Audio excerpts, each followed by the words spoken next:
जय माता दी सभी को। कल यानी 19 तारीख से चैत्र नवरात्रि शुरू हो रही है और ये दिन माता रानी की भक्ति, श्रद्धा और शक्ति के लिए बहुत ही पवित्र माना जाता है। इन दिनों में लोग व्रत रखते हैं, घर में कलश स्थापना करते हैं और पूरे विधि विधान से माँ दुर्गा की पूजा करते हैं। अगर आप भी इस बार नवरात्रि का व्रत रखते हैं जहाँ अपने घर में कलश स्थापना करने जा रहे हैं तो सबसे ज़रूरी बात है कि आप पहले से ही सारी पूजा सामग्री तैयार कर लें, क्योंकि बिना पूरी सामग्री के पूजा अधूरी मानी जाती है।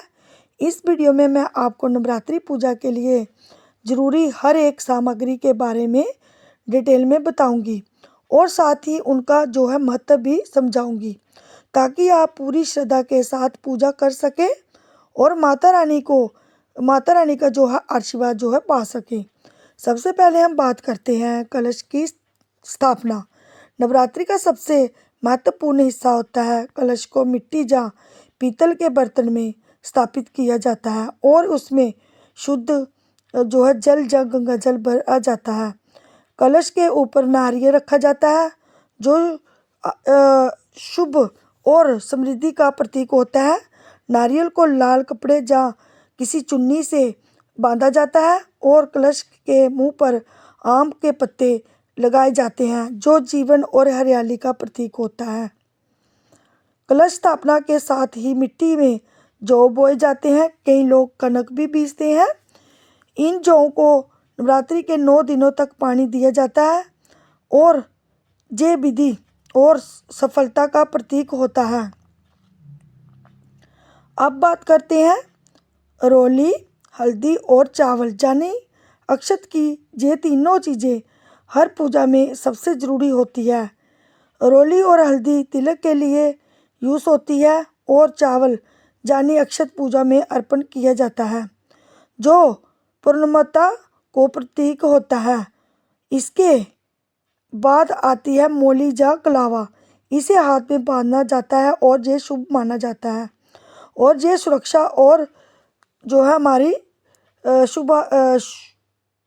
सुरक्षा का प्रतीक माना जाता है।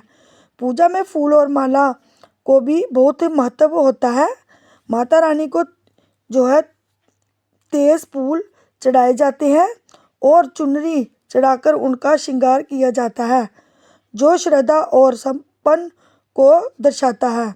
अब बात करते हैं दिया और घी की। दिया जलाने अंधकार को दूर करने और रोशनी लाने का प्रतीक होता है। घी का दिया जलाना बहुत शुभ माना जाता है और इसे घर में सकारात्मक ऊर्जा आती है।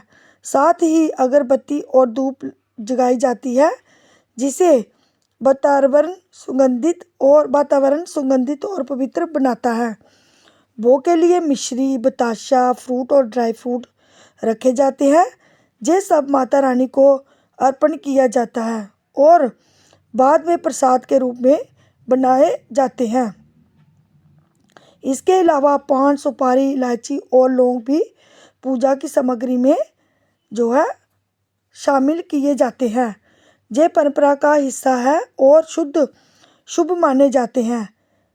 पंचामृत भी नवरात्रि पूजा का एक महत्वपूर्ण हिस्सा होते हैं। इसे दूध, दही, घी शहद और चीनी मिलाकर बनाया जाता है और तुलसी के पत्तर भी डाले जाते हैं। गंगा जल का यूज़ हर चीज़ को शुद्ध करने के लिए किया जाता है। इससे पवित्र बानी रहती है। आरती थाली भी तैयार की जाती है जिसमें दिया, फूल और प्रसाद होते हैं और आरती का समय इसे माता रानी की आरती की जाती है। इसके साथ ही आप घंटी या बैल का भी यूज़ कर सकते हैं जो पूजा के समय बजाई जाती है और इसका अपना अलग ही महत्व होता है। नवरात्रि के दौरान सफाई का भी बहुत ध्यान रखना चाहिए और पूजा सफल हो हमेशा साफ और पवित्र रखना चाहिए। इस प्रकार अगर आप सभी सामग्री के साथ और पूरी श्रद्धा के साथ पूजा करते हैं तो माता रानी जरूर प्रसन्न होती है और अपने भक्तों पर अपनी कृपा बनाए रखती है। तो आप भी इस नवरात्रि पूरी तैयारी के साथ पूजा करें और अपने घर में सुख शांति और समृद्धि लाएं। अगर आपको ये जानकारी पसंद आई हो तो वीडियो को लाइक करें, चैनल को सब्सक्राइब करें और माता रानी सब पर अपनी कृपा बनाए रखे। जय माता दी।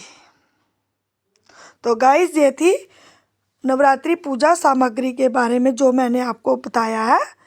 तो गाइस, अगर इस पे मेरे से कोई गलत मैंने कुछ बोल दिया हो तो प्लीज़ मेरे को माफ़ करना। जय माता दी।